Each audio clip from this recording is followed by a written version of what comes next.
J'arrive. Si j'ai en train de chercher. Non, mais regarde, si je suis seul et que tu vas te décaler aussi avec l'autre groupe, ou on fait autre chose, c'est pas grave. Ouais, si tu veux, hein, c'est sûr. Ouais, je suis Sinon, content. tu vas te décaler avec l'autre groupe, il faudra que tu prépares deux choses différentes. Enfin, Ah ouais, en plus, maintenant que j'ai ce cours-là, j'ai envie de le garder en réserve. Voilà. J'ai pas fait tout ce travail pour le donner à une seule personne. Tu vois, Ah, j'ai compris. Mais la semaine prochaine, il faudra que tu prépares. Ah non, oui, tu n'auras pas celui-là à préparer. Non, voilà, exactement. C'est parce que pour moi, ça, c'est le seul cours que je prépare. Et tu vois, c'est beaucoup de travail de préparer ce cours. C'est pour ça que c'est un gros travail. C'est pour ça que j'ai envie si c'est pas moi qui peut venir et tout ça. Voilà. Mais non, mais c'est bon. En plus, ça, c'est un show de Pitbull en plus. C'est pour ça aussi. Donc, si tu veux qu'on fasse autre chose, on va faire autre chose. Hein. Non, c'est pour toi. Moi, je. Non, pour moi, ça m'arrange aussi. Je suis d'accord, je suis tout à fait d'accord. Mais si tu es d'accord, oui, je retrouve moi n'importe quel autre sujet. Si toi, tu veux proposer toi le sujet, moi, je suis pas. Ah, j'ai pas plus d'idées que ça. Qu'est-ce que je fais? Ah, si, tiens. J'ai une question. Alors, j'étudie en ce moment le matin avec un gars. On fait Yevamot, mais on fait les Mishnayot. Ouais. Mais le gars, alors c'est lui qui a proposé. Moi, je voulais faire Hérouvine. Il dit bon, ok. Il fait Yevamot. Ok. Les deux, c'est compliqué. Pardon? J'ai dit les deux, c'est compliqué. Les deux, bon, Yevamot, franchement, il faut mettre sa tête dedans, mais c'est pas non plus. C'est pas des rocket science, comme on dit. Hein. Mais le gars, il bloque parce qu'il me dit mais pourquoi Yevamot? C'est quoi cette mitzvah que ça fait on en fait toute une macérette et tout un truc. Qu'est-ce que c'est que ce concept?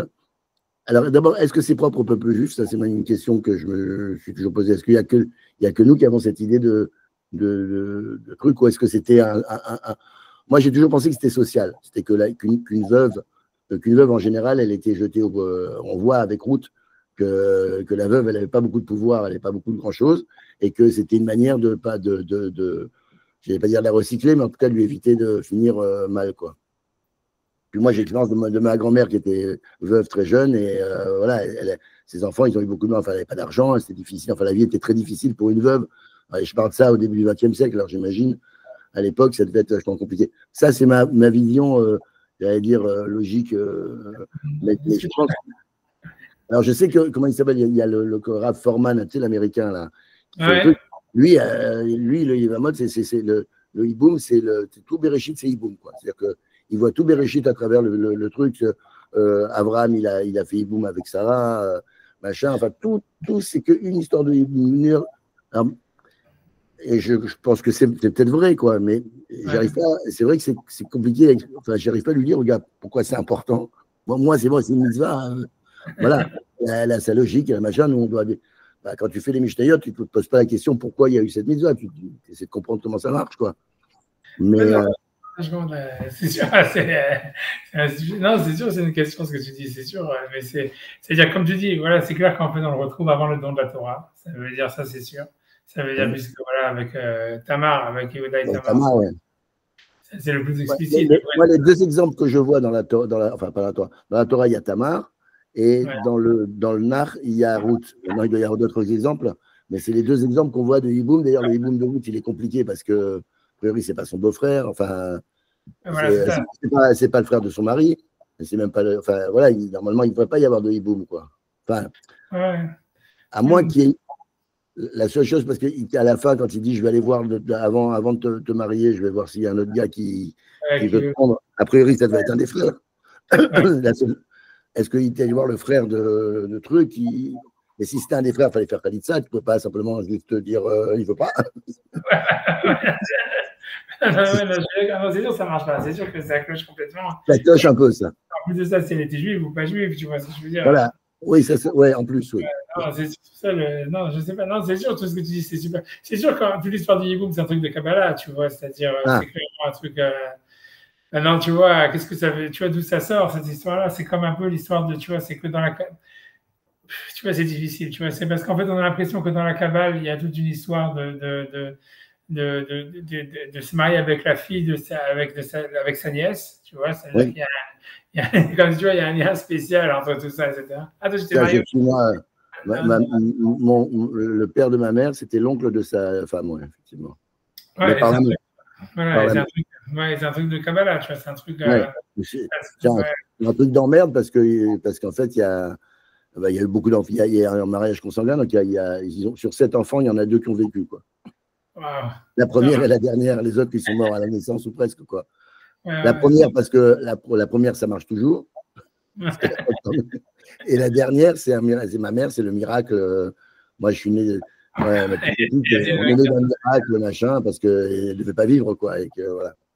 Donc, donc ça, je sais. Ah bah tiens, voilà le cœur.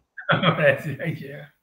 Non, parce qu'on parlait du Yiboum, parce que comme mon ami, il n'y avait personne qui voulait, il n'y avait pas de candidat, alors je lui ai dit, s'il veut étudier autre chose, on étudie autre chose que les lois des rois, etc. Parce que ce cours-là, je le garde peut-être, c'était l'idée de Sylvain, il a dit, c'est sur l'idée, pardon, l'idée de Thierry qui m'a dit, voilà, peut-être qu'on le garde pour la prochaine fois. Et je dis, ok, il a raison, on le garde pour la prochaine fois, parce que c'est beaucoup de travail, etc. Et je me dis, ok, on va essayer de le rentabiliser. Tu vois, pour une fois. Allez, à la guerre comme à la guerre. Comme à la guerre. Ah, j'en sais rien, ouais, non, mais c'est pour ça. Non, enfin, bref, de toute façon, ce cours-là, c'est un cours vraiment, le cours que j'avais préparé, c'est un cours vraiment, vraiment yeshivish, quoi, vraiment technique. Il faut le faire si c'est préparé. Ça, c'est préparé, on peut le faire après. Comme vous voulez, faites comme vous voulez. Bien sûr, bien sûr. C'est vrai. L'idée, c'est que comme il n'a pas fait le cours de samedi soir et que les 2 cours sont en parallèle, si on se décale, je trouve que c'est bizarre. Moi, comprendre. Ok, bon, en tout cas, il est commencé à parler sur des questions compliquées. Il m'a demandé c'est quoi la mitzvah de Yiboum. Voilà, donc c'est ce qu'il veut entendre. Maintenant, honnêtement, je lui ai dit, a priori, c'est un sens kabbalistique, tu vois, c'est très compliqué. Tu vois, c'est une question vraiment, tu vois, c'est une question difficile. Hein, c'est parce que donner un sens, comme tu dis, un sens vraiment commun à ça, tu vois, tu vois, parce que tu vois bien, moi, ce que je veux dire, c'est que je vois d'une manière plus large. Tu comprends bien, en fait, que c'est un rapport entre les frères. Tu vois, c'est que tu vois, à chaque fois, l'idée, c'est de savoir, dans tout Bereshit, c'est de savoir lequel des frères, il va avoir l'héritage, lequel des frères, il va être élu, etc. Et on a l'impression, tu vois, que s'il y a un des enfants qui meurt un frère qui meurt sans enfant, alors le frère, un des frères, il peut, si tu veux, il récupère, si tu veux, ce que l'autre frère, il avait, tu vois. Donc, tu vois, c'est comme tu dis, c'est cette histoire-là, ça qu'il prend, tu vois, même le mot Yiboum, je sais même pas c'est quoi son étymologie ni rien, tu vois.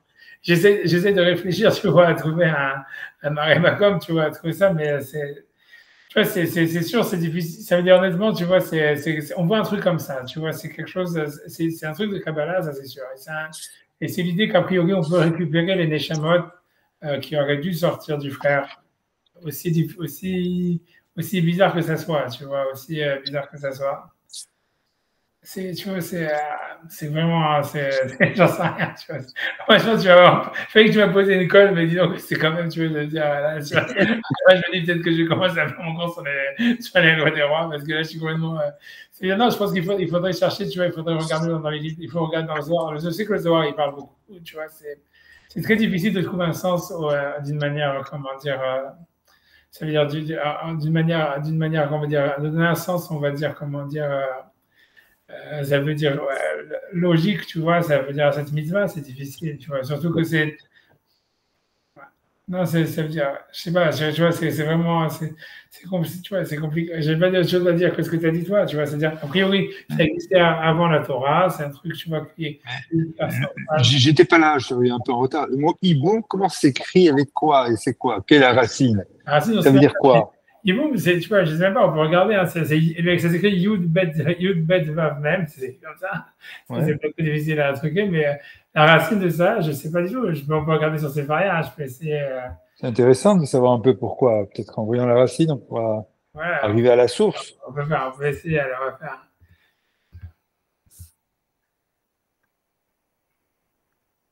Je vais essayer de regarder. Ouais. On peut regarder ou pas, sur les jours, en fait. C'est bon.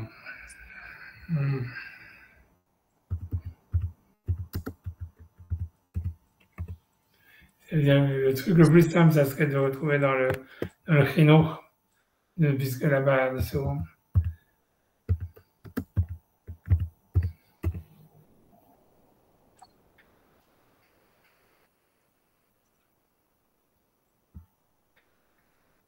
Regardez les autres, qu'est-ce qu'il dit? Non, honnêtement, je ne sais pas, il est en train de load, je ne sais pas.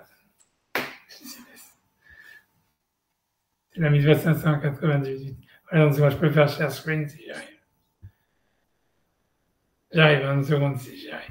Désolé de tout ça, j'ai plus qu'un seul écran. J'ai perdu l'habitude. Voilà. Je vais de regarder la racine. En tout cas, donc ça, 2 secondes, je peux zoomer, je vais essayer de zoomer un petit peu. Donc, il y a marqué Mitzvah Tiboum. Ok, donc ça, c'est le Sefer HaChinour, on va dire, c'est peut-être la première chose à regarder. Hein. Comme ça, on va voir. Hein. Et donc, il dit Shenistava Mishemet Archiv, donc la mitzvah donc, de celui dont le frère est mort, Veloni Arbani, mais il n'a pas laissé d'enfant. Lika Cheshet Archiv, donc de prendre la femme de son frère Ahmed qui est mort. Lo Leisha, ça veut dire pour lui en tant que femme, Vezinikra Yavam, Batora. Et c'est ça ce qui est appelé Yavam dans la Torah. Au début, à côté de nous, Zikonam Livracha, voilà, et c'est selon les paroles de nos sages, Azenema, Yevama Yavo Alea, c'est dans ça que le verset est dit, et le Yevama, le Yevam, il aura des relations avec elle. Alors, donc il dit, mais cherchez un mitzvah. Donc voilà, donc lui, on va voir comment est-ce que le film, il explique, hein, il dit, mais cherchez un mitzvah, des racines de la mitzvah, et puis Shahisha, c'est que la femme, Ahar Sheniset Leish, après qu'elle est mariée à un homme, elle devient comme un de ses membres.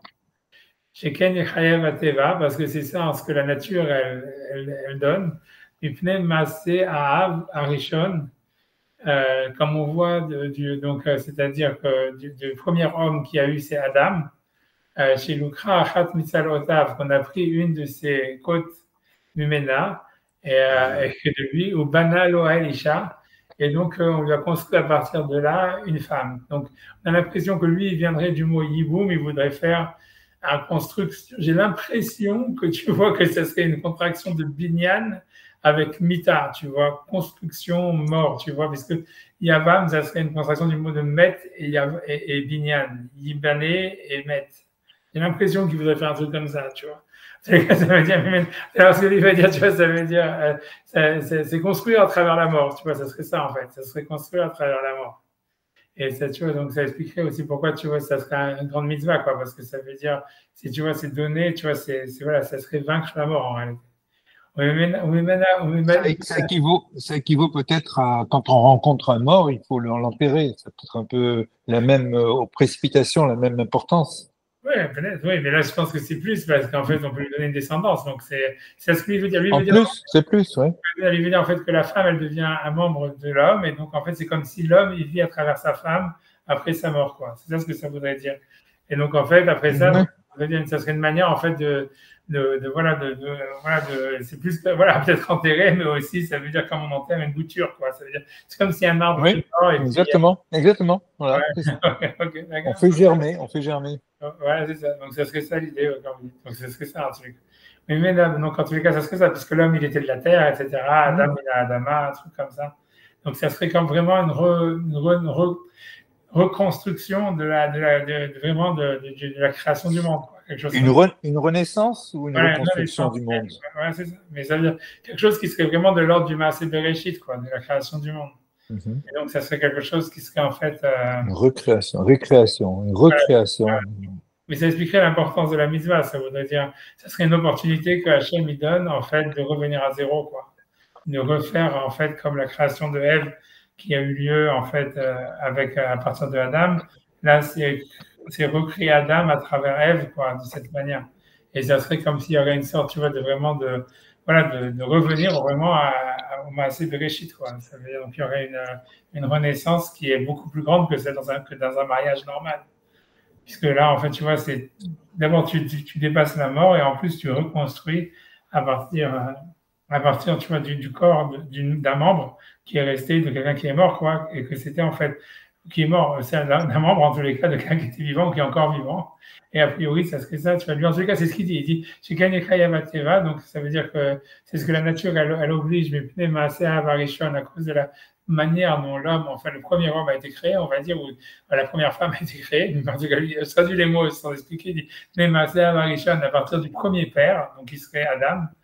Shilukha Khat Mitzalotav, donc il a pris une de ses membres, un de ses côtes, Mimena de lui, Mimena Bana Louael Aisha, et de elle, en fait, Hachem, donc le Dieu, il a construit une femme, Vaishaze Shemet Belobanim, donc cet homme-là qui est mort sans enfant, Chelek Mimeno les Ikaron, donc il y a une partie de lui qui reste en souvenir, donc à travers sa femme qui est un membre de lui, qui est une partie de ses membres, quoi, puisque c'est comme en fait une de ses côtes.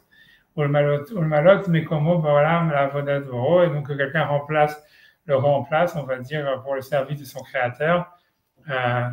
Voilà. Donc il dit et en plus, donc il lui reste plus rien dans le monde matériel que cette femme. Chez Etzem Maatsamav, donc il revient à cette histoire qui a un os de ses os, au Bassar et Vessaro, et la chair de sa chair. Donc, Aya Michazde Alav la Kim Lozera Mimena, donc c'est la bonté d'Hachem donc ça veut dire de faire descendre, de faire renaître une descendance de elle. À l'idée arrive par son frère, Shugam Ken Kachatsi Bessaro, qui est lui-même aussi comme la moitié de son âme, puisque c'est un verset dans la Torah qui dit ça au sujet de, comment dire, quand Hachem il a envoyé la Tzarat à Myriam, que il a dit Vayachel Chatsi Bessaro, et la moitié de sa chair a été mangée. En fait, ça veut dire que c'était Aaron qui a reçu aussi la Tzarat, et donc ça veut dire, on voit que les frères ils sont considérés comme la moitié de sa chair. Donc lui, il veut dire en fait, donc on voit que c'est une sorte, voilà, Juste une petite question. C'est la moitié de la chair, le frère est la moitié de la chair. La femme, c'est quoi? C'est la chair de sa chair, quoi. C'est ce qui est marqué qu'Etsem Me'atzama, il a un os de mes os et une chair de ma chair. Donc ça voudrait dire l'idée que ça veut dire qu'en faisant les deux, on arrive en fait à le reconstituer, quoi. Donc c'est une parenté avec du frère, puisque c'est la même chair. C'est ça, exactement, quelque chose comme ça. Un quart de chair. Voilà, j'en sais rien si c'est un demi, j'en sais rien. Mais ça veut dire qu'en fait, l'idée principale, c'est que ce qu'on a l'impression de ce qu'il veut dire dans le Chinook, c'est que c'est une sorte de Frankenstein, quoi. Ça veut dire c'est qu'on arrive à reconstituer, ça veut dire. Ça, c'est clair, c'est juste génétique, il a la moitié du code génétique de son frère. Ok, je savais pas. Ouais, okay, il a la partie du père et non, il a au moins la moitié du code génétique pas en commun, quoi. Enfin, ouais. Donc, en tout cas, il y a que la moitié qui s'exprime. En fait, il a tout, mais il a la moitié qui s'exprime. Mais donc, c'est sûr que l'autre moitié, si tu fais les deux moitiés, tu as tout. Tu vas faire le frère. Je pense que c'est clairement, enfin, pour moi, ça. Ça fait 3 moitiés, alors. Non, mais. Entre le frère, oui. Non, mais il y a bien. Ah non, bah si, je sais plus. Je ne connais pas comment ça fonctionne. C'est sûr qu'il y a une partie du code génétique qui doit être la même, mais je pense que c'est. Ouais, j'en sais rien. Moi, ce que je vois de là, en tous les cas. Les ADN, ils savent dire si l'ADN, si c'est son frère ou c'est pas son frère par l'ADN. Ouais, ça c'est sûr. C'est du côté du père, c'est sûr. Elle a déjà dit boum, elle est par rapport au père.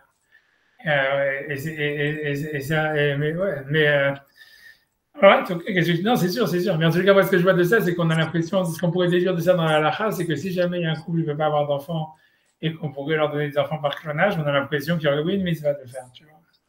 Tu vois, c'est ça, c'est un ridouche, mais ça veut dire, tu vois, parce qu'on a l'impression qu'on est en train de parler de clonage, hein, tu vois, ça ressemble beaucoup à ça, hein, c'est une sorte de, tu vois, ça veut dire quand il a dit boum, ça serait une sorte de volonté de faire une sorte de clone.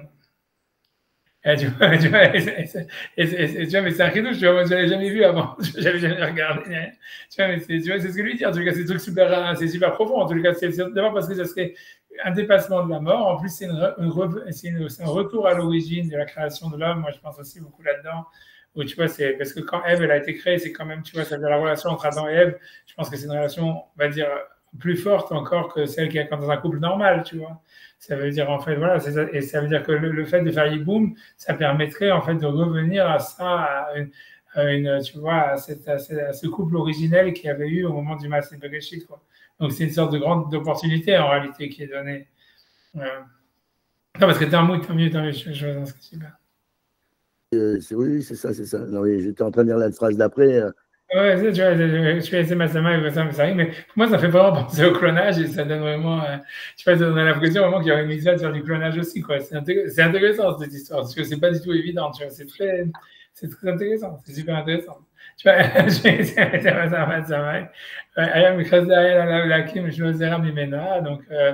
donc c'est pour ça donc Hachem donc il fait donc parmi les bontés d'Hachem donc de lui permettre d'avoir donc une descendance par grâce à elle à l'aider à arriver par son frère Ken qui est aussi donc comme la moitié de sa chair. Voilà pourquoi cette descendance là donc elle prenne sa place et qu'elle serve son créateur à sa place voilà Maneshamot et qu'il mérite grâce à ça même dans le monde des Neshamot Hachem Usham, dans lequel il est là-bas, comme c'est connu, d'Ibra Mizake Abba, que le fils il donne des mérites au père. Sheken Amou Zikonam Livraha, Bara Mizake Abba. Tu vois, donc ça veut dire que le fils il donne des mérites au père, Abba lo Mizake Bera, mais le père il ne peut pas donner des mérites au fils. Donc, moi, tu vois, ça veut dire, j'imagine, tu vois, ce que ça veut dire par là, c'est que ça veut dire, tu vois, c'est qu'en réalité, on a l'impression que dans le monde des Neshamot, c'est comme si en fait, si quelqu'un, en fait, il laisse, en fait, une partie de son corps, en fait, dans ce monde, sa neshama, si tu veux, elle peut, on va dire, elle peut monter en élan, en disant, voilà, comme si, tu vois, son corps, il faisait un tikkun quelque part, et ça permet à la neshama de s'élever, paradoxalement, tu vois, ça, dans le cas, tu vois, ça passe.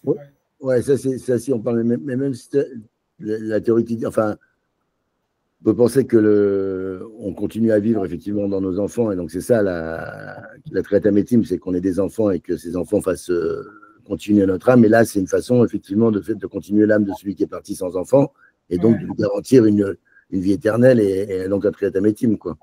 Ouais, je pense que c'est pas aussi simple que ça et c'est pas aussi radical que ça. Tu vois. Je pense que ça veut dire, non, tu vois, c'est-à-dire que dans les sens, tu vois ce que je veux dire, c'est surtout que ça veut dire que en fait, tu vois, c'est parce que dans la Torah, etc., tu veux, l'âme, elle se sépare du corps. C'est-à-dire, la séparation de l'âme du corps, elle se fait pas en un coup, tu vois. C'est-à-dire, c'est un truc progressif, tu vois. Ça veut dire que tu vois, c'est-à-dire que d'après, tu vois, si tu veux, d'après la Torah, tu vois, c'est que, en fait, quand un homme, il meurt, en réalité, au moment où il meurt, en fait, c'est simplement que nous, on n'arrive plus à communiquer avec lui. Mais ça veut pas dire, en fait, qu'il est mort. Ça veut dire, en fait, tu vois, c'est tant que le corps, il se décompose dans la tombe, etc., ça veut dire que le corps, il est encore en train d'évoluer. Et ça veut dire, tu vois, ce que tu vois, l'exemple, tu vois, je sais pas, toi, tu parlais des chiens la dernière fois, mais ça veut dire que je pense que les chiens, eux, ils restent sur la tombe quand il y a quelqu'un qui est mort et tout ça, etc. Ça veut dire, ils restent attachés parce qu'ils comprennent, tu vois, eux, ils ont encore un contact, a priori, quelque part avec le mort. Parce que tu vois, ça veut dire, tu vois, c'est nous, en tant qu'être humain, on n'arrive plus à avoir du contact par le langage. Mais en fait, ça veut dire, il y a des animaux, même après la mort, tu vois, de la personne, tu vois, ils continuent à être en contact. Et tu vois, mais donc ça veut dire en fait que simplement, c'est pas que quand on dit voilà, la Neshama elle est sortie, c'est vrai que ça veut dire parce qu'il peut plus parler, donc d'une certaine manière, c'est vrai la Neshama elle est sortie, mais c'est pas du tout, tu vois, c'est pas fait en un shot si tu veux. Ça veut dire en fait, si tu veux, le corps il continue à se décomposer, etc. C'est pour ça qu'on dit le Kaddish et tous ces machins là. C'est parce que tu vois, ça veut dire en fait, tu vois, qu'on dit qu'on fait monter la Neshama, etc. C'est parce qu'en fait, si tu veux, je sais pas comment expliquer, tu vois, tu vois, le corps continue à évoluer, la neshama, elle se dégage du corps petit à petit, tu vois, c'est un processus. Et en fait, si tu veux, grosso modo, c'est comme si, et donc, quand les enfants ils font Kaddish, etc., ça aide, en fait, la neshama à se dégager du corps, parce qu'en fait, comme justement, comme tu vois, il y a quelque chose du niveau vraiment ADN et tout ça qui reste présent dans le monde, et tu vois, et qui fait des mitzvot ou quoi que ce soit, mais ça veut dire qu'il fait ça au nom du Père, au nom du défunt, ça fait en fait que si tu veux, la Neshama, en fait, tu vois, elle peut se dégager plus, tu vois, de la matérialité, parce qu'en réalité, tu vois, si tu veux, c'est pour expliquer l'histoire, c'est que nous, en fait, c'est comme tu veux, c'est-à-dire que nous, quand on vit, en fait, on vit pas simplement dans un corps, on vit aussi avec notre Neshama. Donc, c'est-à-dire, je sais pas comment expliquer, tu vois, c'est la relation qu'on a avec l'éternité, avec le Neshama, elle est, je sais pas comment dire, tu vois, c'est pas, on vit dans le présent avec notre corps, et puis tout d'un coup, hop, on se dégage et on va dans une autre dimension que c'est l'éternité. En réalité, tu vois bien qu'en fait, si tu veux, les dimensions, elles sont toujours reliées. Ça veut dire, notre présent, en fait, on le vit d'une certaine manière éternellement, quelque part, tu vois. C'est pour ça qu'on dit, en fait, c'était mitzvot qui font ton Olam Haba, c'était averot qui font ton Gehinam. Ça veut dire, parce qu'en fait, tu vois, c'est ce que les Nefesh HaChaim, il explique, et tu vois, ça veut dire que, tu vois, plein de tous les Sfarim, ils expliquent que ça veut dire, c'est nos actions elles-mêmes qui vont faire notre Gan Eden, et nos actions elles-mêmes qui vont faire notre Gehinam. Ça veut dire, parce qu'en fait, ça veut dire, voilà, je sais pas, voilà, donc on vit d'une certaine manière l'éternité du Olam Haba, on la vit déjà au moment où on est vivant. Et de la même manière, quand on est dans le Olam Haba, on reste connecté en fait au présent de notre corps. Et donc, si tu veux, quand on parle de la descendance, etc., ça veut pas dire en fait qu'on vit à travers ses enfants.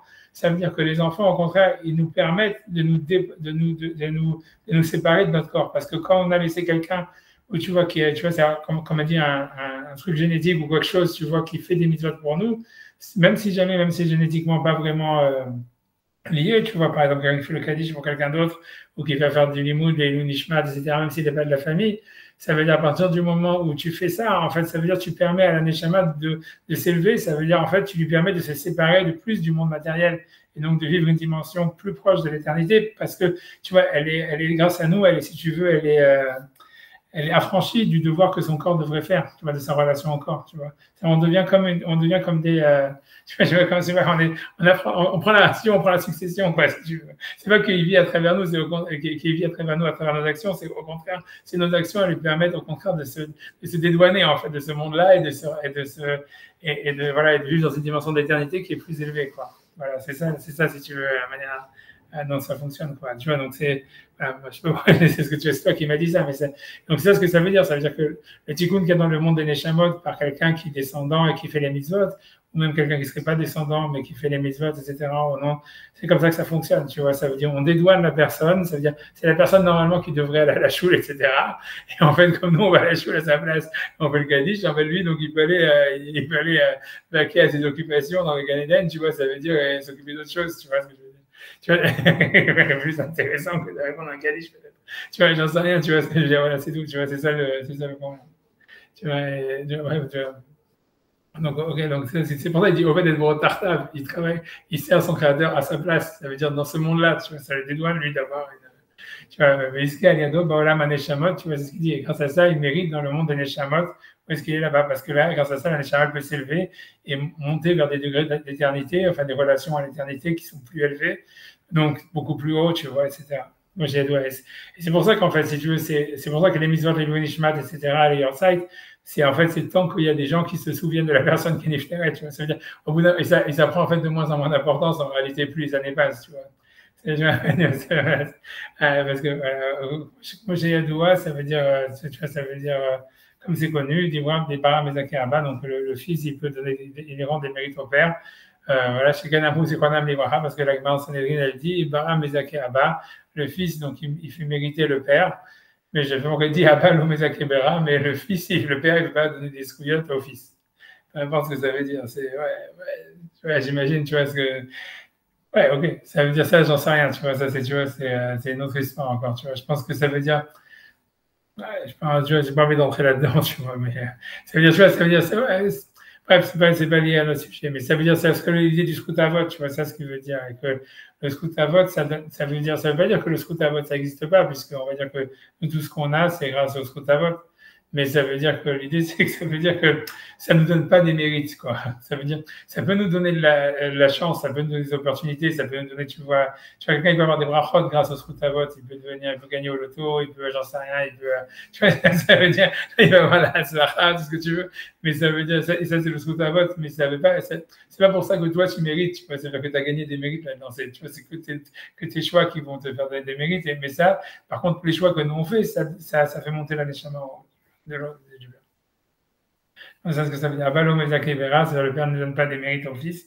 Donc, Mochen, Behemet, Ahar, donc aussi, donc le frère, Achai, Ahar, Sheoli, Dabanim, Mina Yevama. Donc, après qu'il a donné, donc il a fait naître des enfants de la Yevama. Gamelav, Chelek, Bahem. Donc, ça veut dire même, j'imagine, tu vois, j'imagine le père qui est Niftar, ça veut dire Gamelav, Chelek, Bahem. Donc, lui aussi, il a un mérite dedans. Les Zoché Gamou Biskoutam, et donc ils méritent, a priori, des mérites dans le Ramaba par leur mérite. Omnam Imlo Yilo Kolaskout, parce qu'il dit, c'est pas le frère qui est défunt qui va prendre tous les mérites. Il vient d'arrêter l'Itavchelko, parce que même le frère reçoit quand même sa partie. Et je l'ai avec Gadol chez Shlopahem, puisqu'à cause de la grande partie qu'il a dedans, que c'est lui qui fait la mitzvah, etc. Oui, Acha, Vaïcha, Jenafla, la Kalko, Batekila. Et c'est la femme qui est tombée, j'imagine, dans sa partie au début. Je ne sais pas ce qu'il veut dire par là. Ça veut dire que moi, Chamarnou, comme nous avons dit, je ne sais pas ce qu'il veut dire avec cette phrase. Oui, Aïcha, j'ai la frère, la Kalko. Batkila, ça veut dire. Je ne sais pas ce que ça veut dire. Est-ce que ça veut dire que c'était du fait que son frère, il est mort sans descendance, ça veut dire que c'était ça, en fait, le vrai zivoug? J'ai l'impression qu'il veut dire ça, tu vois. Ça veut dire qu'en fait, c'était, tu vois, ça veut dire qu'en fait, tu vois, c'est qu'en fait, normalement, la sœur, la femme, elle aurait dû se marier avec le frère, mais comme ça pouvait pas se faire, ouais. Tu vois, ça veut dire, alors c'est pour ça, non, parce que ça me fait penser, tu vois, à la tfilote qu'il y a il y a tous les midrashim qui disent qu'en fait, que si Rachel n'avait pas d'enfant, alors Esav, il voulait se marier avec elle, il avait dit c'était son zivoug, il aurait dû la divorcer, se marier avec Esav. Et que moi, c'est un midrash qui m'a jamais compris qu'est-ce que ça voulait dire, tu vois, tu vois, ça veut dire d'où ça sort, ce truc-là. Je pense que c'est dans les tfilotes comment dire, les Ashkenazim, ils ont ça dans les tfilotes de Rosh Hashanah, je crois.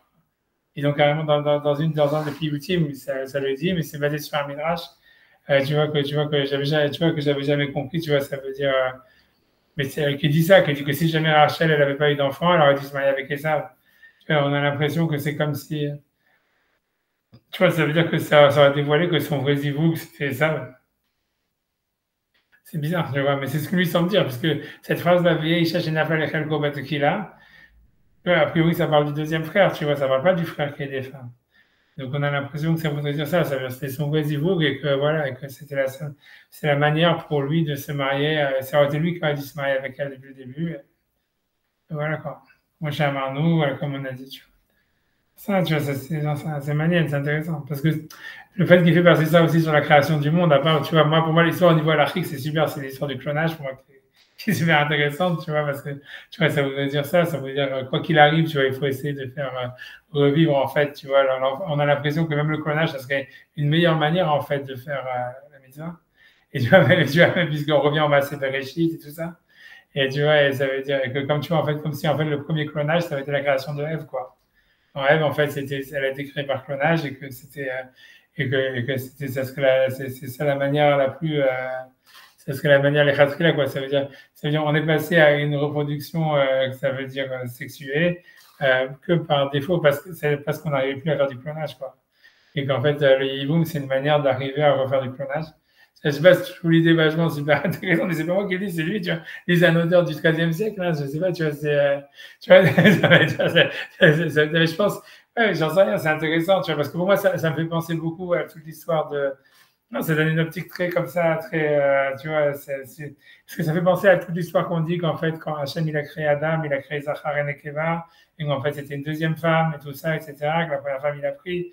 Donc, en fait, moi, ce que ça me fait penser beaucoup, ça fait penser à tous ces midrashim-là qui parlent ou bien que Adam, il avait été créé par une femme et que c'est Hachem qui l'a prise et qu'après ça, il a dû faire Ève. Tu vois, alors, est-ce qu'il n'y a pas une histoire comme ça que nous, on n'est pas en train de faire le yiboum d'Hachem, tu vois?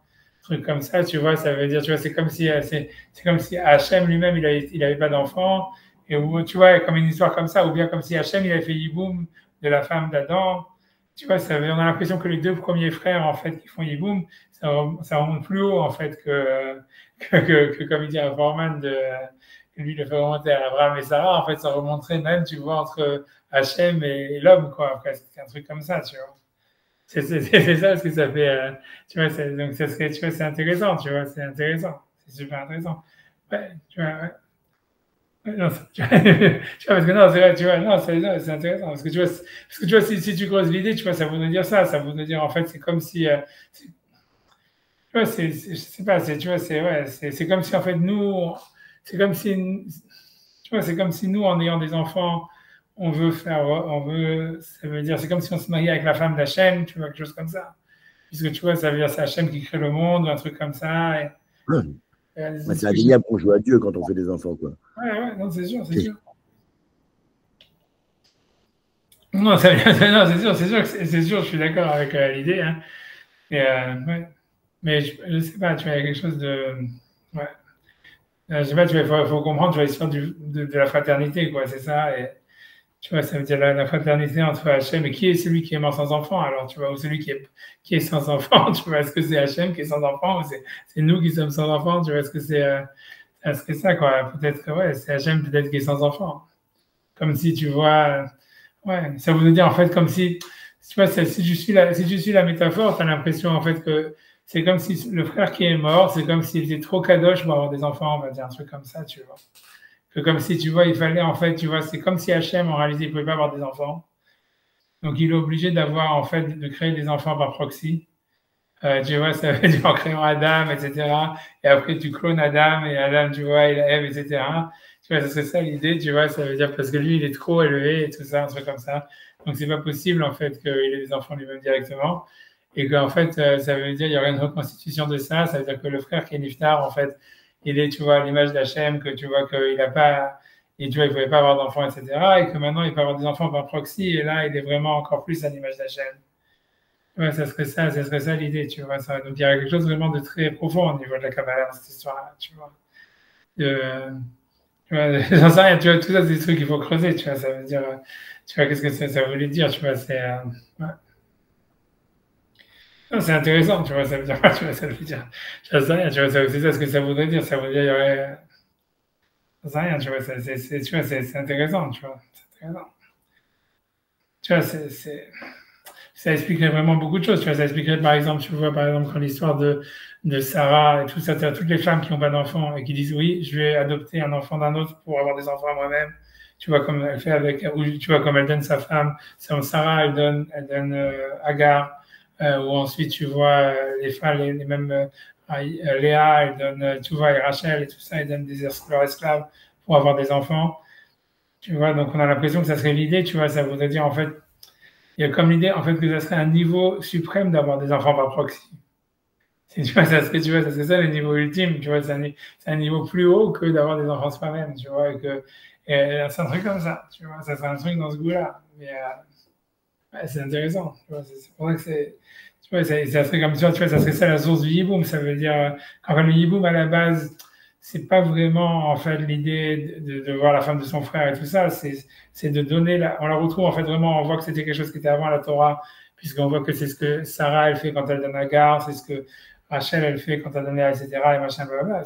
Ça répond, tu vois, vraiment, tu vois, ça répond à une super question que personne n'avait de réponse jusqu'à maintenant. C'est-à-dire, tu vois, c'est la question, tu vois, c'est sur Léa, que comment ça se fait que Léa a déjà 4 enfants et elle donne son esclave, tu vois, pour je veux dire, à Yaakov.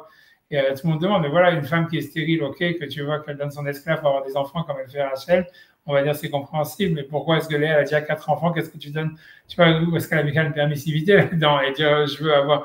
Mais tu vois, on simplement en fait, non, qu'en fait, tu vois, c'est une madriga en fait d'avoir des enfants par proxy. Ça veut dire, tu vois, c'est un niveau à part entière, tu vois, c'est un niveau encore plus haut. Ouais, tu vois, c'est pour ça qu'en fait, quand elle a vu que Rachel, elle pouvait faire ça, alors elle a dit, ouais, moi aussi, je veux le faire. Et ça serait pas, tu vois, par défaut, ça serait pas quelque chose, ah, comme je peux pas avoir des enfants, alors je vais avoir des enfants par proxy. Non, j'ai des enfants et tout ça, etc. Mais avoir des enfants par proxy, c'est un niveau encore plus haut. Alors ça aussi, je peux, tu vois, si ma soeur, elle peut le faire, moi aussi, je peux le faire. Ouais, un truc comme ça. Bon, mais c'est super bizarre, tu vois. Parce que, tu vois, c'est super, c'est en même temps bizarre. Si tu expliques ça, si tu réfléchis à ça, c'est en même temps bizarre, en même temps vrai. C'est-à-dire, parce que tu vois, tu t'attendrais à se dire, voilà, normalement, tu vois, ça veut dire quand quelqu'un il va avoir des enfants avec une femme, normalement, tu vois, c'est le mieux que la relation elle soit la moins, on va dire, parce que tu peux pas trouver un truc plus fétichiste que, en fait, tu vois, d'avoir des enfants avec quelqu'un d'autre, tu vois, au nom de l'autre, tu vois ce que je veux dire. Ça veut dire, tu vois, il y a pas un truc plus, tu vois, on va dire impur a priori, tu vois, ça veut dire plus, tu vois, tu vois, c'est vraiment, tu vois, c'est la dit, normalement, c'est un crachage de mamzeroute, normalement, si quelqu'un, tu vois, si jamais quelqu'un il fait ça, tout ça, etc., ça veut dire, même s'il pense à une autre femme, si le il pense à un autre homme et tout ça, la plus forte raison, tu vois, ça veut dire que quand tu vas dans l'histoire de Charles, parce que même dans l'histoire tu comprends maintenant l'histoire de Rachel et Rachel et Léa différemment, quand on dit que Rachel était cachée sous le lit quand elle avait mis Léa à sa place et tout ça, etc. Tu vois, ça veut dire, tu vois, ça veut dire, tu vois, ça veut dire ça veut dire en fait ce qu'elle voulait faire, c'est Yiboum. Tu vois, ça veut dire, c'était faire Yiboum, ça veut dire avoir des enfants par quelqu'un d'autre, tu vois. Donc ça, c'est considéré comme une super grande madriga. Mais tu vois, ça veut dire, tu vois, ça répond beaucoup à la question parce que tout le monde se demande, mais c'est quoi cette perversité, tu vois, ça veut dire. Parce que dans le Midrash, il y a marqué qu'elle lui a donné les simanim, et dans le Midrash, parce qu'elle était sous le lit, elle lui donnait les simanim. Et qu'elle parlait pour lui parce qu'elle n'avait pas la même voix, donc il fallait qu'elle parle, tu vois, etc. Donc, ça veut dire, non. Donc, tu vois, mais ça veut dire, c'est ça, elle faisait Yiboum, c'est l'histoire, c'est de faire Yiboum, tu vois. Ça veut dire, en fait, que tu vois, que pour que les 12 tribus, elles naissent, il fallait en fait qu'il y en ait de Yiboum. Ça explique beaucoup de choses, puisqu'on dit que voilà, quand même, David Ameller, il est né parce que son père, il pensait avoir une relation avec l'esclave, qui était venu à sa place et tout ça, etc. Je ne sais pas si on l'avait fait ensemble, ça, je pense que c'est vous qui m'avez demandé de voir ça. Tu vois, donc ça veut dire, voilà, donc ça veut dire, c'est la même chose, tu vois, ça veut dire, on a l'impression que le niveau ultime, d'avoir des enfants pour quelqu'un d'autre, tu vois, quelque chose comme ça. Ça reviendrait à tous ces trucs-là. Et tu vois, ça serait ça l'idée, tu vois, ça serait ça ouais, tu vois, ça explique quoi aussi pourquoi le Mashiach, ça veut dire l'histoire de Lot avec ses filles, ça revient un peu à ça, tu vois. Ça veut dire qu'on sait, tu vois, je sais pas, tu vois, c'est comme si elle veut avoir un enfant par un père qu'on sait pas qui c'est, tu vois, ça veut dire un truc comme ça, tu vois. Tu vois, c'est une insémination, quoi, tu vois ce que je veux dire, c'est quelque chose, tu vois, comme si tu vois, c'est très étrange, tu vois, c'est super bizarre. En tout cas, il y a quelque chose comme ça, tu vois, ça expliquerait beaucoup de choses. Ça expliquerait, en fait, comme si, tu vois, alors que c'est vraiment contre vraiment la morale que nous on a actuellement. C'est-à-dire, ça serait vraiment, tu vois, ça serait normalement, nous on voit, si on veut voir de la sainteté dans l'acte sexuel, de la procréation, ça serait, tu vois, à travers justement le fait que, mais c'est comme ça que ça est dans la halakha, tu vois, ça veut dire que c'est orienté vers une femme, et tatati, et tatata, et que, tu vois, que c'est choisi, tu vois, qu'il n'y a pas de, tu vois, tout ce truc-là, tu vois, je sais pas, parler de quoi, d'échangisme, de fétichisme, de ce que tu veux, tu vois, de perversion complète, tu vois. Mais pour moi, en fait, en tous les cas, mais ouais, on voit que ça pourrait marcher comme ça parce que, tu vois, parce qu'en fait, en réalité, pourquoi moi je dis que pourquoi c'est pas si débile que ça, c'est parce qu'en fait, on sait qu'en fait, tu vois, les relations hommes-femmes ou même les relations en général, elles ont toujours une part de mensonge, tu vois. C'est jamais en fait, transparent, tu vois. Donc ça veut dire en fait, c'est possible que le niveau ultime, c'est quand en fait on accepte la non-transparence de la relation et tu vois qu'on met quelqu'un d'autre à la place, tu vois, ça veut dire comme elle a fait Rachel avec Jacob, un truc comme ça, tu vois, ça veut dire que la meilleure relation, la meilleure manière d'avoir des enfants, tu vois, truc, c'est justement tu vois, ça veut dire d'enlever juste un truc comme ça. Mais ça serait ça l'idée de ce qu'il veut dire, tu vois, ça veut dire que le hiboum, ça fonctionnerait comme ça. En tout cas, on comprend que dans le hiboum, comme ça a été fait par la main d'Hachem, donc ça serait vraiment encore plus, tu vois, ça serait encore on comprend que c'est un niveau beaucoup plus supérieur, quoi, tout ça. Ça veut dire, si on retrouve, en fait, on a l'impression que ce que je veux dire, c'est qu'à part les histoires de Yiboum, aveuglé ou non aveuglé dans la Genèse, ce que tu vois, c'est que presque tout le monde dans la Genèse est né à cause, tu vois, d'une femme ou d'un homme qui ont des relations en pensant avoir quelqu'un d'autre. Ça veut dire où il faut faire ça, il faut passer par ça, comme Sarah qui donne Agar, ou comme tu vois Rachel qui donne Léa, et Léa qui donne son esclave, et Rachel, etc., où c'est toujours des enfants pour quelqu'un d'autre, tu vois. En tous les cas au niveau de la mer, et que en fait on a l'impression, tu vois, ça veut dire que le hiboum, ça permettrait en fait au niveau du père d'avoir ça, et c'est peut-être, et c'est là, et ça c'est peut-être le niveau le plus haut parce qu'à la base, tu vois, c'est comme si le vrai proxy en fait dans l'histoire, c'était le père, quoi, c'est Adam qui accouche de Ève ou un truc comme ça, et ça serait un plus grand niveau encore quand le père lui-même il est, ça veut dire on a des relations, des enfants pour quelqu'un d'autre, quoi, au niveau du père, quoi. Et que le frère, il peut le faire parce qu'il a la moitié de l'ADN, etc. Donc, c'est pas, en fait, tu vois, c'est pas un mensonge, quoi. Voilà, ça serait pas un truc comme ça, c'est un truc comme ça. Et c'est ce qui sort de ce qu'il lui dit, tu vois, de cette histoire-là, tu vois. Ça explique pourquoi la Khalitsa est mal vue, quoi, parce qu'en fait, bon, il dit, enfin, le crash, c'est vraiment le truc, c'est le bonheur, quoi. Donc, il y a vraiment un... Ouais, non, c'est sûr. Non, c'est sûr, mais bon, la méthode de Khaled, ouais. Non, c'est mal vu et surtout, tu vois, ça serait vraiment. Tu vois, ouais, non, mais bon, c'est pas mal vu, on dit que tu vois, c'est on va voir ce que lui va dire, mais dans la race, ça dépend de l'âge des gens, tout ça, etc. Tu vois, ça veut dire, tu vois, on peut lire la suite, tu vois, parce que lui, il parle de Mount de Onan et tout ça, de Onan. Ok, bah, tu vois, voilà, au fils chez Zaharnou al-Sadabshad, et des ce qu'on a mentionné d'après le sens littéral, que chez Yoma Akatouf, quand le verset est dit, Vaïda Onan Kilolo Yazera, donc quand Onan il a su que la descendance ne serait pas pour lui, et Yano Lomar, ce que ça veut dire qu'il colle Scout Azera lo Yelo, c'est qu'il n'aurait pas tout le mérite. Il y aura une partie qui ne serait pas. Shakir Vitol Khalek Bahem, que son frère aussi, il aura une partie là-dedans. Donc, ouais, donc déjà, on a l'impression aussi à part ça qu'ici, il veut dire dans l'Iboum, il y aura encore une autre partie à part ça, c'est que voilà, en même temps, il y a une manière en fait d'associer, tu vois, le frère à soi, etc. dans ce mitzvah, quoi. Chose, tu vois, qui est, tu vois, ça revient toujours, ça fait vraiment penser à l'histoire de Rachel et Léa et tout ça, quoi. C'est comme si, tu vois, c'est comme si quelqu'un, il voudrait sortir, tu vois. Mais c'est pour ça que c'est très, tu vois, c'est très vraiment le contraire de ce que nous on dit, tu vois. Ça, je veux dire, c'est très le contraire de ce que la morale ambiante, elle dit que, voilà, ça veut dire que tu as des enfants, il faut que ça soit d'un père, il faut que ça soit d'une mère, et tu vois, qu'ils soient conscients qu'ils ont des relations ensemble. Tu vois, on a envie de dire, non, mais s'il peut y avoir deux pères, c'est encore mieux, tu vois, et si jamais, tu vois, c'est un peu ça, tu vois, c'est de manière à ce qu'il y ait deux pères, et Onan et Er, leur problème, c'est qu'ils n'acceptaient pas qu'il y ait deux pères, tu vois, c'est un truc comme ça, tu vois. C'est très, très moderne, en fait, aujourd'hui, avec si on peut faire des manips et tout ça. Tu vois, ça veut dire, ouais, en fait, tu vois, c'est peut-être mieux qu'il y ait deux pères ou des trucs comme ça, tu vois, tu vois, ça élargit les écoutilles. Mais tu vois, mais le truc, c'est, tu vois, c'est que tu sais pas, tu vois, ça veut dire, tu vois, je sais pas comment on peut prendre ça dans le sens de la halakha, tu vois, c'est un auteur, tu vois, du Moyen-Âge, etc., mais ça veut dire, en tous les cas, lui, ce qu'il semble dire, c'est que, ouais, c'était le problème de Onan, c'était pas que lui disait, ah, voilà, ça va pas être pour moi les enfants, mais c'est que, j'aurais pas tout le mérite de la mitzvah, donc, en fait, il faut, non, que, la grandeur de la mitzvah d'Iboum, c'est que justement, tu peux laisser une partie de la mitzvah à quelqu'un d'autre, quoi. Donc, ce serait ça pour lui. C'est vraiment un rapport aussi à la fratrie, dans le sens où tu acceptes de pas prendre tout l'héritage, on va dire, ou même au niveau spirituel, quoi. Et que c'était pas ce que Onan était capable de faire.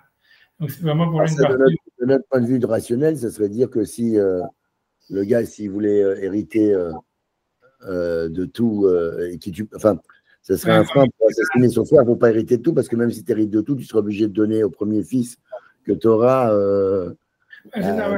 partie. Donc, c'est aussi un frein au fratricide, quoi. Qui était assez a priori qui devait se dérouler pas mal. Il tue son frère, mais finalement, il héritera pas de. Enfin, il héritera, mais ses enfants n'hériteront pas. Donc, comme il. J'avais pensé à ça, t'es plus intelligent. C'est vrai que ça enlève, tu vois, ça enlève un incentive de tuer son frère, quoi, s'il n'a pas d'enfant, quoi. C'est-à-dire, s'il a des enfants, ça sert à rien de le tuer parce que bon, il a des enfants, mais si jamais le truc, c'est que, en plus, tu vois, ok, il faut tuer sa femme aussi, quoi, tu vois. Ok.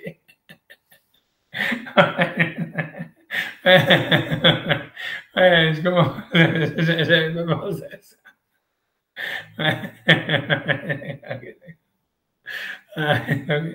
Parce que depuis le début, je pense que l'héritage, ça a beaucoup à faire là-dedans, même l'héritage foncier, quoi. Je veux dire que ça reste, que machin, que ça soit pas trop concentré sur un seul homme et tout ça, tu vois. Que moi, je pense qu'il y a, parce que qu'est-ce qui se passe si un homme fait hiboum avec sa belle-sœur, enfin avec sa femme, donc il a un enfant et il apprend un deuxième enfant avec sa femme, les deux enfants sont riches, qu'est-ce qui devient l'héritier?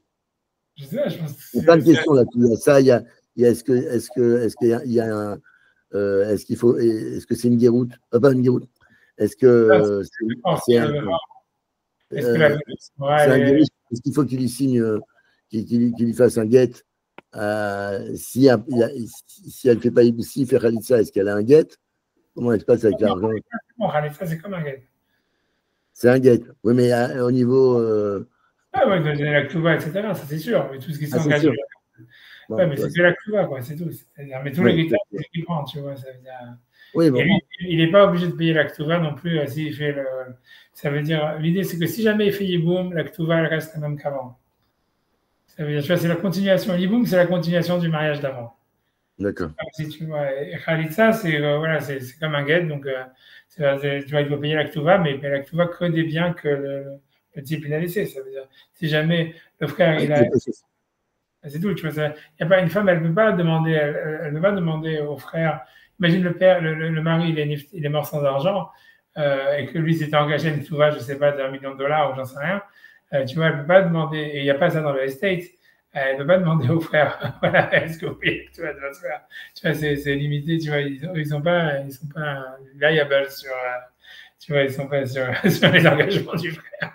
Mais par contre, si jamais il y a elle dans l'estate, et voilà, c'est elle qui prend le million, et après ça, le reste, il partage, tu vois, le reste, tu vois, si ils font Yiboum, tu vois, si jamais il fait Yiboum, donc il doit payer la Ktuva si jamais il divorce, en gardant la même condition que le frère avait dit, et ensuite, il hérite de tous les biens, tu vois.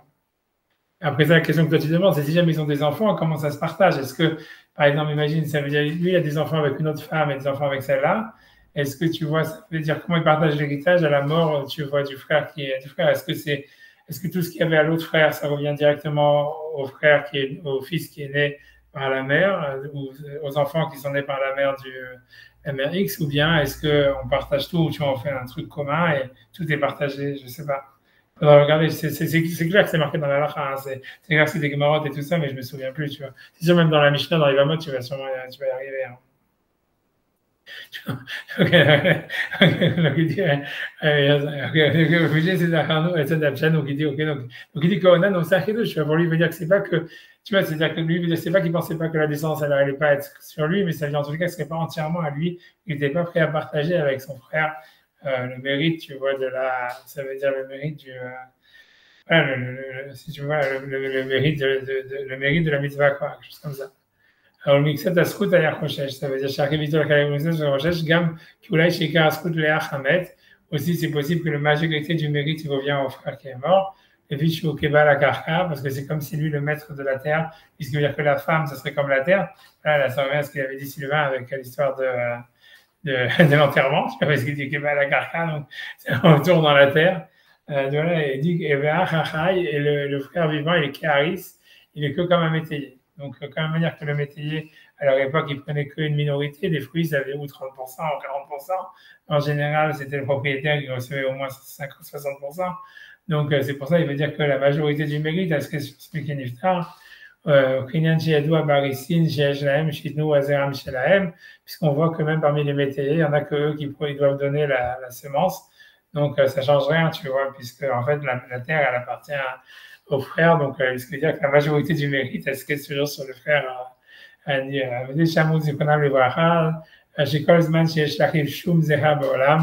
donc, c'est pour ça que nos maîtres ont dit que tant que le frère et le fils, le frère, il a une autre descendance, au ben au bat, que ce soit un fils ou une fille, au bene banim ou des petits-enfants, mais chacun d'une autre femme, Avinu mamzer ou mamzeret, même s'il a des descendants qui sont mamzer ou mamzeret, chez tout potrim et aïcha mina yiboum, donc la femme elle est exemptée de faire yiboum. Voilà, chez un anyan rak les iskron shemo, tu vois, ça veut dire c'est pour en fait, donc l'idée c'est pour lui donner donc un souvenir dans son nom, mais la tête le khalek uskut baolam hazeh goufani, et donc pour lui donner donc encore une fois une partie un mérite dans ce monde-là, comme il explique avant, qui permettrait en fait à sa neshama de s'élever. Donc, quelle que soit la descendance qu'il a, ça suffit. Donc, je vois ce qu'il veut dire. Vénéni, donc il dit, regarde à moi, Nebuchim, Kimelpek, même peut-être, je ne me rappelle plus d'où ce qui est marqué là-bas. En tout cas, Vénéni, Gamdati, Sheyesh, on peut regarder après si tu veux. Vénéni, Gamdati, Sheyesh, Bemitzvah, Azot, Ikar, Gadol, Betam, Nachon, Amiti, Etzelam, Mekubalim. Donc, regarde, donc il dit qu'il y a un tajri, que dans la Kabbalah, il y a un gros truc avec ça. Esmoch, Almash, Katafti, Barash, Sifri, donc ça veut dire, donc il dit qu'il il se tient sur ce qu'il a écrit au début du livre, j'imagine de ne pas parler de Kabbalah, quoi.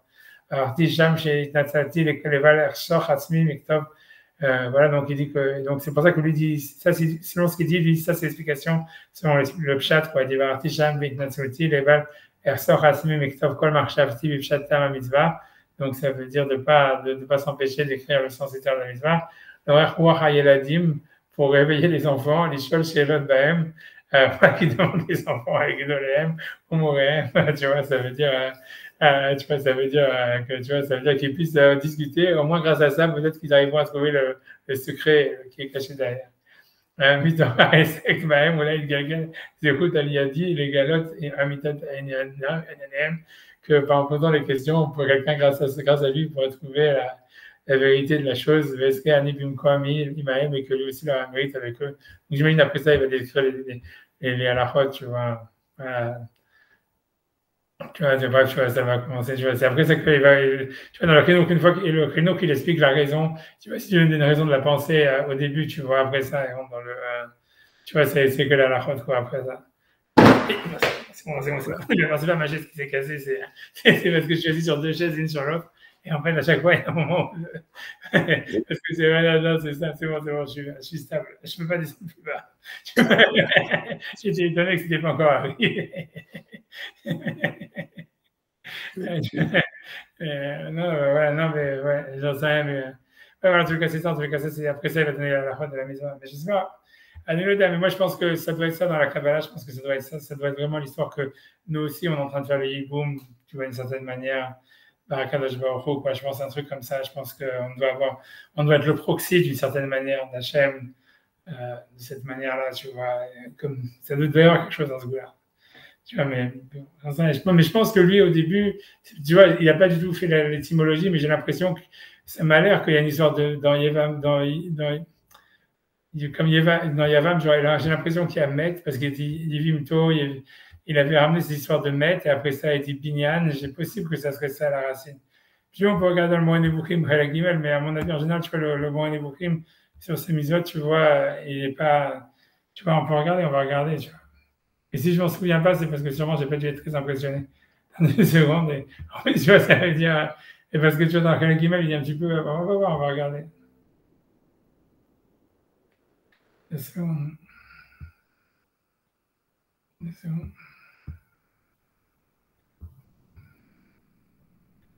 En plus, maintenant, dans ces varias, ils ont changé, je ne sais pas ce qu'ils ont foutu.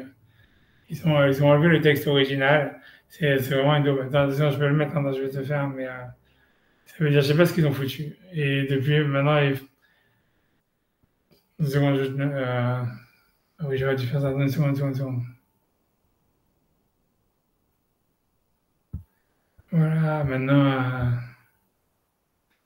tu vois, ça, c'est pas le texte original. Je ne sais pas pourquoi dans ces varias, ils ont commencé, je ne sais pas ce qu'ils ont fichu. Et honnêtement, j'arrive plus du tout à retrouver le texte original du Mohamed Bourkim. Je peux le retrouver sur les Book, tu vois, tu peux l'avoir, etc. Et en général, quand je veux regarder un truc que je fais par là, mais là, j'ai pas envie de commencer à.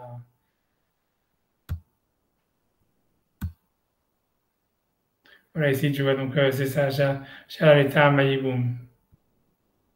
Donc il dit, tu vois, je ne sais pas si vous l'avez. C'est bon? Donc je ne sais pas, c'est pas le texte original, hein, mais c'est, bref. Tu vois, Shalaleta Mayiboum, mais fois, je m'écris, Shayazim Minak Kodem Lifne Madan Torah. Donc voilà, il dit comme ça dit, Torah et Shira Oto, que la Torah l'a gardé. Donc, ok, donc lui, il pense, tu vois, que c'est négatif, tu vois. Et lui, Khalisa et Mishum Shutan, Peulot Ayum Megunot, de Minagé Azmani Mahem. Ah non, lui, ce qui veut dire, ce qui était Megouné, c'était le fait d'enlever la chaussure et de cracher dedans. Et donc, il veut dire que c'était une honte, en fait, pour celui qui était, tu vois, ça veut dire qu'il allait faire ça. Là, Imana Moto Gnaï Viyabem, donc peut-être qu'à cause de ça, pour pas faire ça, il va faire Yiboum. Donc, il dit d'avancer mes fois Mishnah Torah. Donc, c'est le langage-là, il est marqué dans la Torah. Venik Shayivim Toelav, l'Ene Askenim. Et ça veut donc que ça présentera donc la Ivama devant lui aux yeux des anciens. Elle prendra, donc elle déchaussera sa chaussure de son pied. Veyarka Befana, elle crachera devant lui. Vanta Vamra, elle prendra, elle dira Kara Yaase, Laïch Hacher, Loïvane Betariv. Ainsi sera fait à la maison, à l'homme qui ne veut pas construire la maison de son frère. Venikra Jéhovah Israël, Betra Olutsana, elle sera fait dans le monde d'Israël, la maison de celui dont on a déchaussé la chaussure. Ok, il dit Maasim Yud, ok. C'est tout, tu vas après ça, il ramène dans l'histoire du Yehuda et Tamar, mais pas du Yudan et Yiboum, je sais pas. Ou là-bas, tu vois, là-bas, c'est super rigolo parce que je lis ça parce que je sais pas s'ils ont changé de traduction ou pas, parce que ça, c'est vraiment beau. Mais j'ai aimé ça, tu vois, c'est comme quand t'es en là, c'est vraiment, il faut le voir. Mais Maasim Yehuda et Tamar, parce qu'il dit pourquoi est-ce qu'on a rajouté l'histoire, mais Maasim Yehuda et Charles Ilmod. Ça, c'est pas le texte original, hein, c'est hyper édulcoré. Tu vois, Masi Yehuda Efshar Lilmod Midat Tova, Vetzedek Bemishpatim, ça veut dire Vezot Mitzvarav, ça veut dire que on peut apprendre des histoires de Tamar et Yehuda, et quelque chose. Pourquoi la Torah l'a mis, quoi, grosso modo, il veut dire le Rambam, c'est pour qu'on nous apprenne quelque chose de bien, quoi. Et c'est quoi? Donc, il y a Midat Tova, c'est quoi? C'est Tikachra Penniye Lavuz. Ça veut dire amène-lui c'est-à-dire ce chevreau de peur qu'on ait la honte. Iné Shalarti et Agedi Azé, tu vois, ça veut dire, la Torah nous dit, voilà, j'ai envoyé si tu veux, ce Gedi, tu vois, ça veut dire ce truc-là. Donc, il dit Bioa Davahu, ça veut dire, lui dit que, ça veut dire l'histoire, l'explication de ça. Ok, je lis ce qu'ils ont écrit. Shiachase min imkedesha, ça veut dire que les relations sexuelles, il n'a pas du tout écrit comme ça, mais vraiment, tu vois, si tu veux, je vais te prendre le texte, hein, mais bon, c'est pas grave. L'idée, elle y est, quoi. לפני מתן תורה היו כיחסי מין של איש עם אשתו אחרי מתן תורה, donc c'était comme des relations sexuelles entre un homme et une femme après le don de la Torah. כלומר, שזהו מעשה מותר שאינו מאוס כלל, Tu vois, donc ça veut dire que c'était quelque chose, tu vois, qui était tout à fait bien, tu vois, des trucs. Mais parce qu'à un moment, dans le Rambam, là-bas, il dit, le principal, c'est qu'il faut payer à la fin, tu vois, ça veut dire, tu vois, c'est ça l'histoire. Tu vois, qu'est-ce que tu apprends de bien?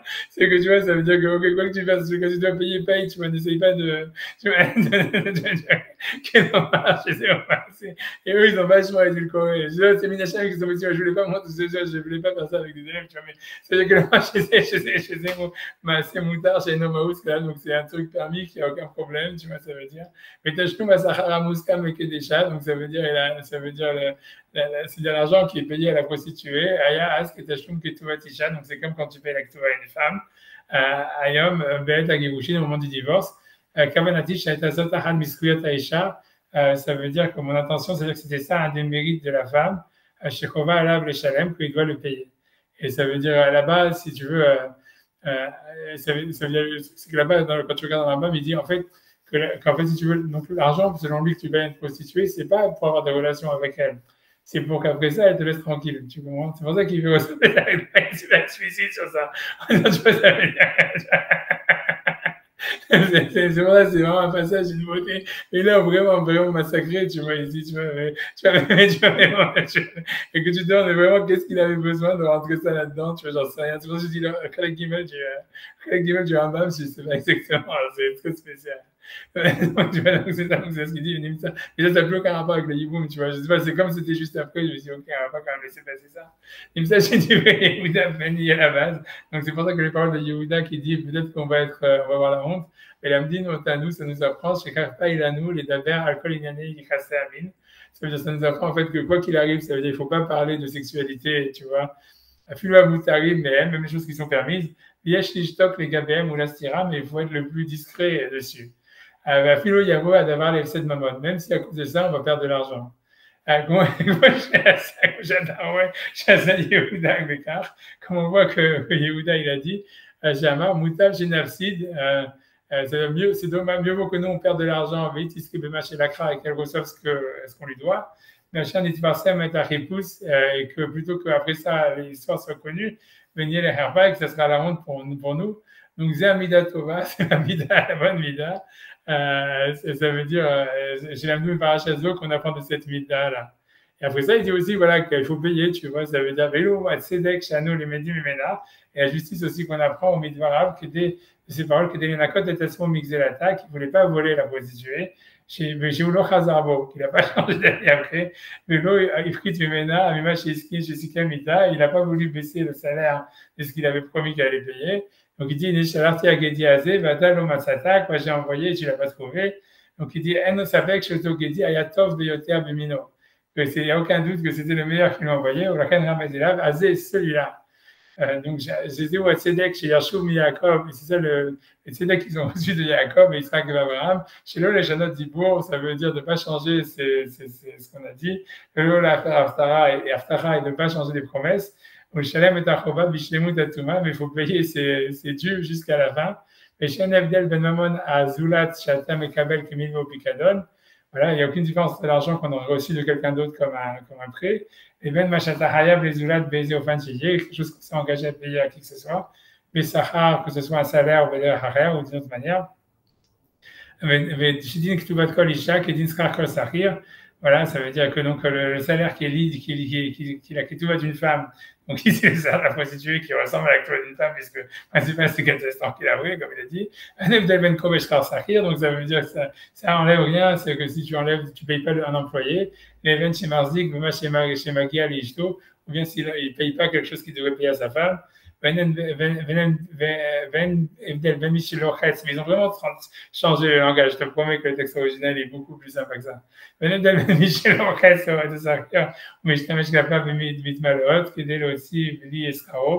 il n'y a aucune différence entre quelqu'un qui fait des arnaques à un employé pour essayer de ne pas le payer. Le Ben Michel aussi aime les jetos à celui qui fait ça à sa femme. On n'a pas payé la Ktuva. Et là-bas, il parle plutôt de ne pas payer le salaire. Tu vois. Non, regarde, des fois dans cette règle, il y a plusieurs versions. Quand tu cliques sur j'ai déjà appuyé sur le truc de version et la version originale. Il n'y a pas la version, il n'y est plus. Ah bon. Il y a plein de nouveaux bugs. Ça c'est vachement cassé la figure. C'est vachement. Jusqu'à maintenant, tu ne veux plus faire des links avec deux textes ouverts. Il y a plein de trucs qui vont changer. ils sont des côtés.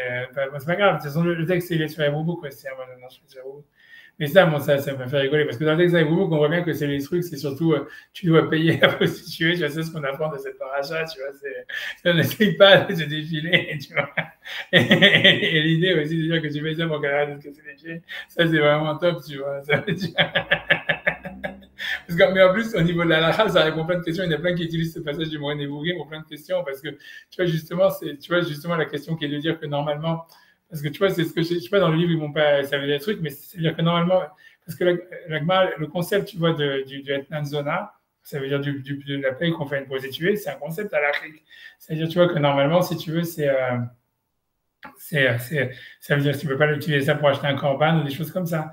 Et la question que la Gemara demande, tu vois, c'est même si dans les post-skin, c'est pas la Gemara qui demande, mais ils disent voilà, mais normalement, la femme, si elle veut, elle peut tuer le type parce qu'il a des relations avec elle interdites. Et en fait, tu vois, ça veut dire, même si elle veut pas, tu vois, ça veut dire, c'est comme, tu vois, c'est si elle voulait, elle refusait, en fait, c'est comme s'il y a un viol, s'il y a un viol, elle peut tuer la personne. Quand j'ai dit ça, tout le monde là-bas dans le cours, là-bas à Vincennes, ils m'ont dit non, c'est pas vrai, c'est pas vrai. Moi, je pense qu'ils se trompent, tu vois. Moi, je suis presque sûr de ce que je dis. Mais je pense, tu vois, je pense qu'une femme, c'est sûr qu'une femme, elle peut tuer quelqu'un qui l'agresse. Je pense que c'est sûr, tu vois, ça veut dire. Eux, ils pensent que, tu vois, que. Parce que c'est le sens universel. Ils m'ont dit que non et tout ça. Moi, je crois que oui, tu vois. En tous les cas, ça veut dire, c'est presque sûr, tu vois, je suis presque sûr. Je pense que. D'abord, je vais pas envie d'en tousser là-dedans, mais en tous les cas, et donc selon ça, normalement, l'idée, c'est que le type, s'il donne de l'argent après, il devrait pas être obligé, parce que c'est comme un voleur qui bat Marteret, tu vois, c'est ce que j'ai marqué dans le livre là-bas, qui rentre dans comme il a mis sa vie en danger, il a gagné la chose qu'il a truquée, etc. Et une des manières de répondre à ça, c'est comme le Rambam, ça veut dire que ça serait vrai si jamais tu payes pour avoir des relations, mais si tu payes pour pas qu'elle te casse les pieds après, donc ça, tu es obligé de payer.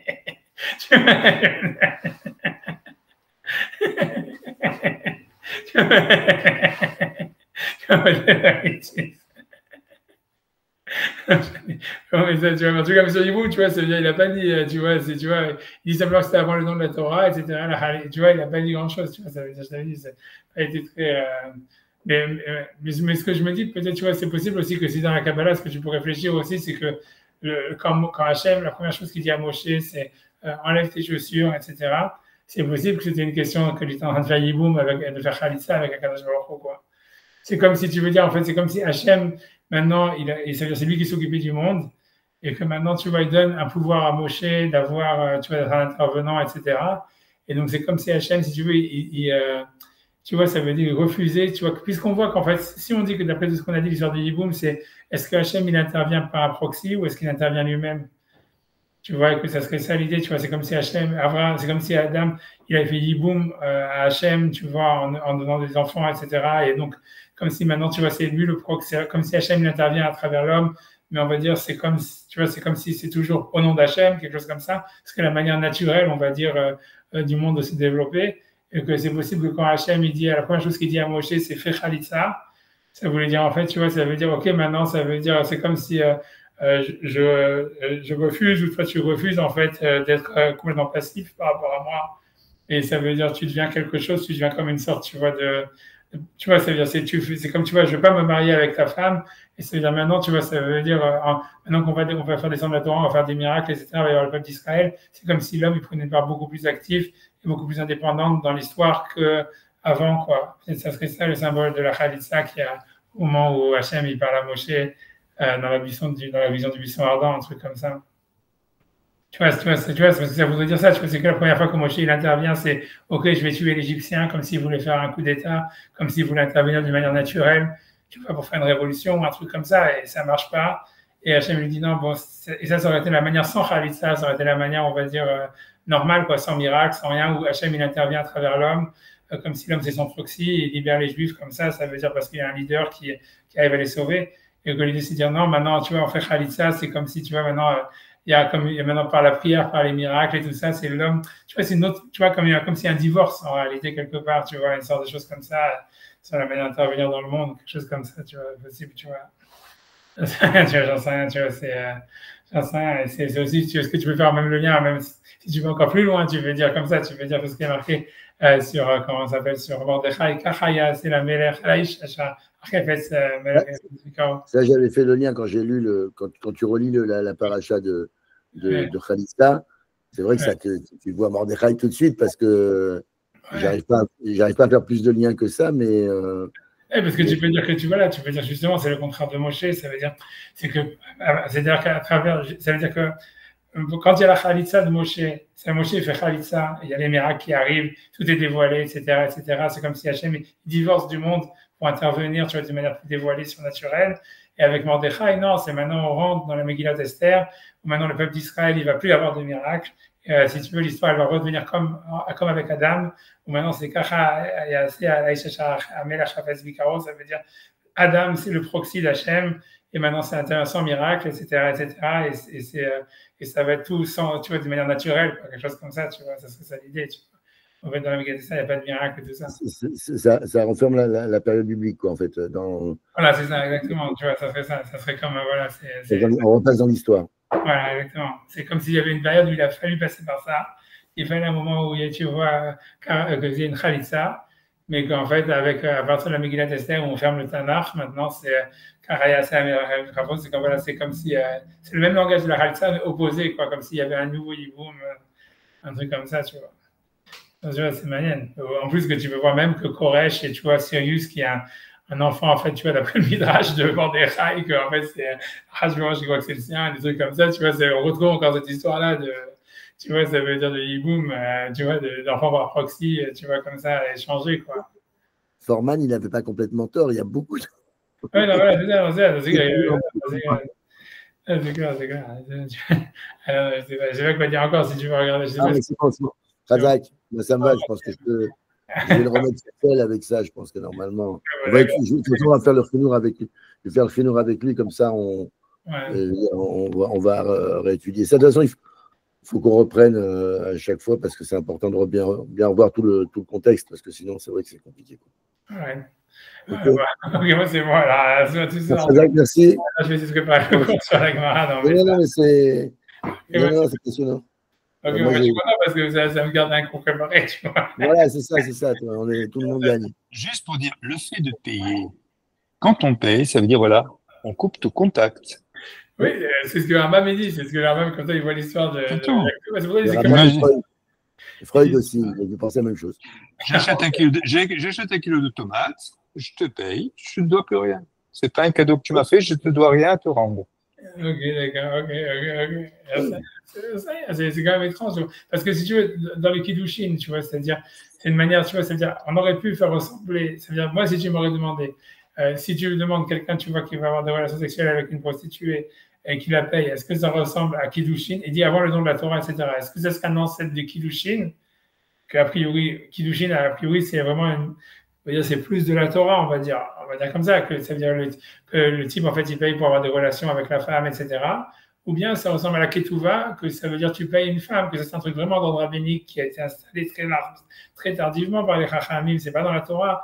A priori, c'est une marque locale. Il y en a qui disent que la Ketouva, c'est Midoraita. Mais bon, ça veut dire. Ok, on va pas rentrer là-dedans, ça veut dire, mais en tout cas, il y en a plein qui pensent que c'est que d'ordre rabbinique, et tu me dis, est-ce que le fait de payer une prostituée, ça ressemble à donner la Ketouva ou ça ressemble à la Kiddushin? Moi, j'aurais dit ça. Instinctivement, j'aurais dit, ouais, ça ressemble au Kiddushin. Tu vois, la Gemara dit, tu vois, un principal, c'est quand tu regardes la Gemara dans Kiddushin, une des Kiddushin qui sont marqués dans la Torah, dans Kesef, c'est que quand le père, il vend sa fille comme esclave, tu vois, et la Gemara explique très bien que l'idée, c'est, en fait, l'argent que le maître, il paye, c'est pour avoir des relations avec la fille, tu vois, c'est tout. Ça s'appelle Srar Bia, ça veut dire, c'est une marque locale, mais a priori, c'est Srar Anad Bia, c'est le salaire pour avoir des relations avec la fille. A priori, on a l'impression que c'est ça, tu vois, quand tu es avec une prostituée, c'est pour ça que tu payes. Et aussi, quand tu vois, quand tu te maries, a priori, c'est à ça que ça ressemble, tu vois. Et que moi, je trouve que c'est quand même, tu vois, vachement pas mal d'y avoir pensé, tu vois, de dire non, c'est pas ça, c'est ça ressemble. Tu payes pas pour ça, tu payes parce que tu veux plus en avoir après. Tu veux te débarrasser. C'est comme ça ressemble avec Touva où tu payes une meuf, rien que laisse-moi me tirer, je te donne de l'argent comme ça, tu vois. Même regarder la Touva comme ça, c'est trop beau, tu vois. Ça veut dire, c'est rien que je te donne de l'argent, mais rien que laisse-moi me tirer et je t'allais fermer ta gueule, c'est tout, tu vois. Alors que tu vois, normalement, la Ketouva, c'est pas ça. La Ketouva, c'est, tu vois, c'est un truc de protection pour la femme et tout ça, etc. C'est pas une manière pour le mec, tu vois, ça veut dire, si jamais, tu vois, je viens de la Ketouva, je suis bloqué, tu vas me faire chier tout le temps, tu vois, tu vois, c'est vraiment une manière vraiment, je sais pas, voilà, c'est vrai qu'aujourd'hui, c'est hyper moderne, on va dire,